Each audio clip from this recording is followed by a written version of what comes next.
Synthetic media builds up static during printing, which can disrupt stacking. Our optional static dissipation module eliminates that problem in a single productive pass, so you can produce jobs more efficiently. With simple adjust while run settings, this powerful option makes it simple to stop static in its tracks.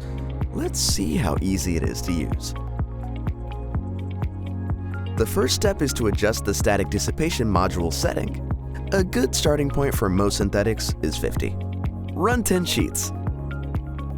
If they stack easily and can be jogged without sticking or sliding, you can release the full job. Keep in mind that different media, jobs with heavy coverage, or jobs that print on both sides of the sheet may require different settings. In those cases, we recommend increasing the setting by 5, then rerunning the job. Once the static is fully neutralized, you're on the road to ultra-efficient production. To learn more about how the Xerox Proficio production series can help perfect your print operation, visit us online.